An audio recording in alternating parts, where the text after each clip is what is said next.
Baik teman-teman sekalian, kembali lagi di video pembelajaran buku saku matematika. Pada video kali ini kita akan membahas ya satu materi di kelas 11 untuk semester ganjil ya, di mana mungkin teman-teman yang sudah menerapkan kurikulum merdeka di sekolahnya ya. Nah, jadi materi pertama yang akan kita bahas yaitu mengenai pengertian fungsi ya. Apa dan bagaimana itu fungsi, langsung kita bahas. Oke, sebelum membahas fungsi, tentu kita perlu tahu dulu yang namanya relasi ya. Mungkin teman-teman masih ingat materi di SMP kemarin ya, mengenai relasi. Apa itu relasi? Nah, relasi yaitu suatu aturan yang memasangkan anggota himpunan satu ke himpunan yang lain ya. Nah, ini namanya relasi ya, aturan yang memasangkan anggota himpunan satu ke himpunan yang lain. Nah, relasi antara dua himpunan dapat dinyatakan dengan 3 cara ya. Biasanya dengan diagram panah, apakah himpunan pasangan berurutan, atau bisa juga dengan diagram Kartesius ya. Mungkin teman-teman sering lihat nih, yang umum biasanya diagram Kartesius, maka itu disebut dengan relasi ya. Oke. Nah, untuk diagram panah seperti apa kira-kira bentuknya? Nah, biasanya bentuknya seperti ini ya. Himpunan pertama misalnya X dengan anggota-anggotanya A, B, C, dengan kemudian himpunan yang kedua yaitu Y, himpunan Y ya, dengan beranggotakan 1 dan 2. Nah, biasanya ada tanda panah seperti ini ya. Maka inilah bentuk relasi dalam diagram panah ya. Oke. Kemudian pasangan berurutan.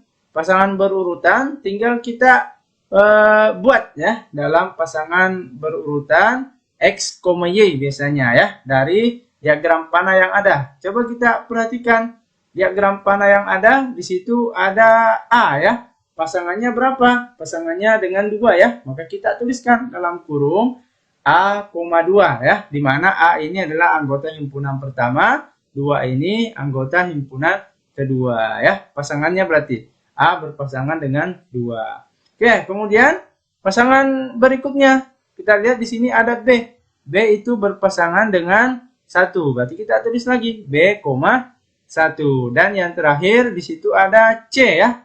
C juga berpasangan dengan 1. Maka kita tulis C, 1. Nah, seperti inilah yang dimaksud himpunan pasangan berurutan. Oke ya, bisa ya? Oke, kemudian yang ketiga, diagram Kartesius. Nah, ini teman-teman tentu sudah tahu semua ya. Bentuknya biasanya seperti ini, ada sumbu X dan ada sumbu Y. Nah, sekarang kita masukkan dulu nih anggota himpunan pertama, yaitu A, B, C. Berarti dia di sumbu X ya. Nah, anggaplah seperti ini. Kemudian anggota himpunan kedua, yaitu himpunan Y dengan anggotanya 1, 2. Berarti dia di sumbu Y. 1, 2. Oke, kemudian kita akan pasangkan ya, sesuai dengan diagram panah dan pasangan berurutan yang ada tadi.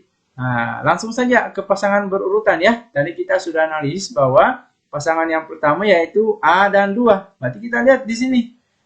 Di sumbu X, A berpasangan dengan 2 ya. Berarti kita tarik garis begini. Nah, itulah pasangan yang pertama. Kemudian, apalagi B berpasangan dengan 1. Berarti bentuknya seperti ini kira-kira ya. Kemudian yang ketiga, C berpasangan dengan 1 juga, maka bentuknya juga kurang lebih seperti ini ya. Nah, itulah diagram Kartesius. Nah, sehingga 3 bentuk ini, diagram panah, pasangan berurutan, dan diagram Kartesius, itulah yang disebut dengan relasi. Oke ya, sudah ya?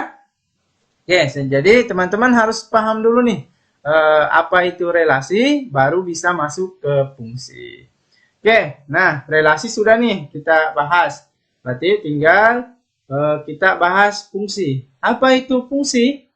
Nah, fungsi yaitu suatu relasi yang menghubungkan satu anggota dari suatu himpunan tepat ke satu anggota himpunan yang lain ya. Jadi hampir sama ya. Jadi fungsi itu adalah relasi. Tapi untuk fungsi sendiri itu lebih spesifik ya. Di sini ada syaratnya, yaitu tadi satu anggota dari satu himpunan tepat ke satu anggota himpunan yang lain. Jadi pasangannya itu ada aturannya, tidak sembarangan ya. Maka itulah yang dikatakan dengan fungsi ya. Oke, itu dulu pengertiannya. Kemudian fungsi biasanya dinyatakan dalam bentuk seperti ini. Fx sama dengan Y ya. Nah, ini mungkin teman-teman juga sudah tahu semua ya. Jadi ini simbol fungsi. Kemudian di mana F itu merupakan fungsinya, X merupakan variabel masukan atau input, dan Y merupakan variabel keluaran atau outputnya. Nah, untuk lebih jelas biasanya fungsi itu digambarkan sebagai mesin ya. Nah, kurang lebih seperti ini kira-kira. Ada masukannya sebagai variabel X-nya, ada fungsi F-nya, dan ada keluarannya ya, atau outputnya, yaitu Fx. Contohnya bagaimana dalam kehidupan sehari-hari? Banyak ya. Salah satunya nih, misalnya kita ada buah jeruk. Ya, kita masukkan ke dalam blender. Menghasilkan sebuah jus jeruk. Nah, inilah yang dikatakan dengan fungsi ya. Ada jeruk tadi sebagai masukan, blendernya sebagai fungsinya, kemudian jusnya, hasil blendernya tadi merupakan outputnya ya, keluarannya. Nah, ini salah satu contoh fungsi ya dalam kehidupan sehari-hari, dan masih banyak contoh-contoh yang lainnya. Ya. Oke, semoga sampai di sini pengertian relasi dan fungsi sudah bisa dipahami ya, dan dibedakan maksudnya ya. Fungsi itu seperti apa, relasi itu seperti apa. Oke ya, jelas ya? Jelas.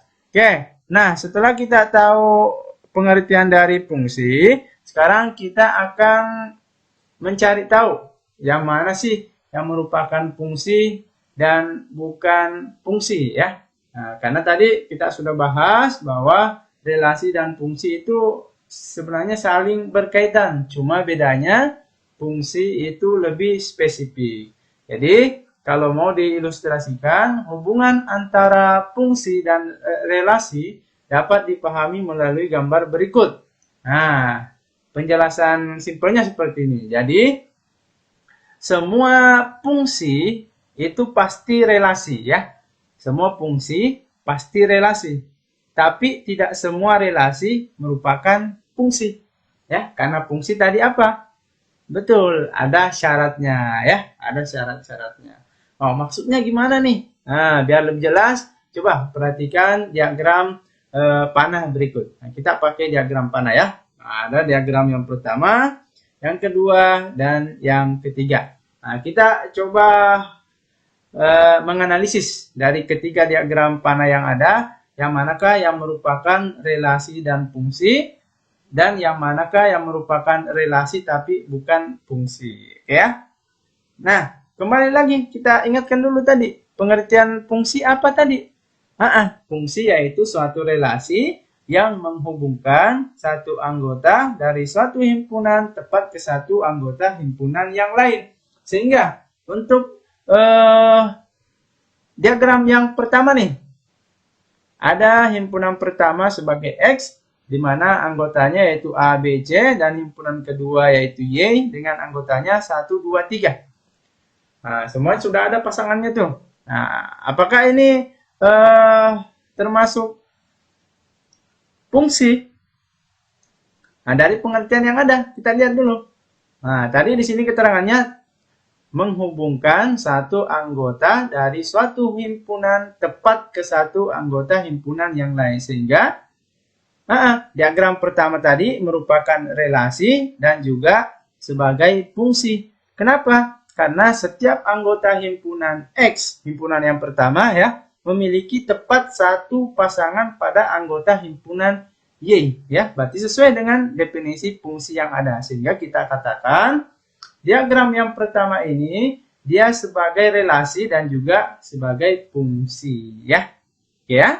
Oke, karena jika suatu apalagi namanya diagram itu merupakan fungsi, maka dia juga pasti relasi ya. Nah, tapi tidak semua relasi itu fungsi. Oke, yang kedua. Sekarang yang kedua. Nah, coba kita analisis dulu. Ada himpunan pertama sebagai X, di mana anggotanya A, B, C. Dan himpunan yang kedua, anggotanya 1 dan 2. Dari gambar yang ada, apakah diagram panah yang kedua ini termasuk fungsi atau bukan? Dia relasi tapi bukan fungsi ya. Kenapa kira-kira? Betul sekali ya. Karena di diagram panah yang kedua ini ada satu anggota himpunan X atau himpunan pertama yang tidak memiliki pasangan ya. Nah, sehingga diagram panah yang kedua ini dia termasuk relasi karena ada hubungan ya. Antara himpunan 1 dan himpunan 2, tapi tidak memenuhi syarat sebagai fungsi, yaitu semua anggota himpunan pertama harus memiliki pasangan ya. Nah, di sini ada anggota himpunan X yaitu C, tidak ada pasangannya, sehingga ini dikatakan bukan suatu fungsi. Bisa ya? Bisa. Kemudian yang ketiga ini, nah gimana kira-kira? Yang ketiga, apakah dia termasuk fungsi atau bukan? Ya? Bukan ya. Jadi dia tetap relasi tapi dia bukan fungsi. Loh, kok bisa? Padahal kan semua anggota himpunannya memiliki pasangan. Iya, punya pasangan tapi dia tidak sesuai dengan syarat yang ada. Tepat satu. Nah, kita lihat di sini. Di sini ada satu anggota himpunan X yang memiliki lebih dari satu pasangan pada himpunan Y. Kita lihat di sini B. Pasangannya ada 2 nih, 1 dan 2 ya, sehingga ini tidak memenuhi syarat untuk dikatakan suatu fungsi. Oke ya, jelas ya? Nah, untuk lebih simpelnya seperti ini deh. Fungsi itu dia harus punya pasangan dan setia. Ya, nah, artinya setia nih. Satu anggota himpunan hanya boleh memilih satu pasangan. Ya, lihat contoh yang pertama tadi. A pasangannya 2, B pasangannya 3, C pasangannya 1. Artinya harus setia. Ya, dan jika sudah ada pasangannya itu harus setia. Kemudian yang kedua apa nih? Nah, tidak boleh jomblo ya. Nah, berarti anggota himpunan pertama tidak boleh ada yang jomblo. Semuanya harus punya pasangan. Di sini anggota himpunan pertama di C itu tidak memiliki pasangan alias jomblo ya. Berarti dia dikatakan bukan fungsi. Oke ya? Jadi tadi harus setia, kemudian tidak boleh jomblo, kemudian yang ketiga tidak boleh selingkuh ya. Jadi tidak boleh anggota himpunan pertama itu memiliki 2 pasangan ya. Seperti tadi di sini. Anggota himpunan B ya, pasangannya ada 2, berarti dia selingkuh nih ya, tidak boleh ya. Berarti harus setia, tidak boleh jomblo dan tidak boleh selingkuh. Nah, itu untuk bahasa lebih mudahnya ya mengenai apa itu fungsi. Oke ya, jelas ya, sampai di sini jelas. Kita sudah membahas mengenai pengertian apa itu relasi, apa itu fungsi, dan membedakan yang mana yang merupakan fungsi dan bukan fungsi ya. Semoga penjelasan ini bisa dipahami. Untuk lebih jelasnya, teman-teman bisa mengerjakan ya latihan soal berikut. Nah, perhatikan gambar berikut. Ini diagram Kartesius ya. Nah, buatlah dalam diagram panah dan himpunan bilangan bersusun. Kemudian tentukan apakah relasi dalam diagram Kartesius tersebut merupakan fungsi ataukah bukan fungsi ya. Nah, silakan dikerjakan berdasarkan dengan pengertian ya dan contoh yang sudah kita bahas tadi. Boleh di-share jawabannya di kolom komentar. Oke? Oke, demikian yang bisa kita bahas. Semoga bermanfaat ya dan bisa dipahami. Nantikan penjelasan materi lainnya pada video selanjutnya. Oke, tetap semangat dan selalu berprestasi.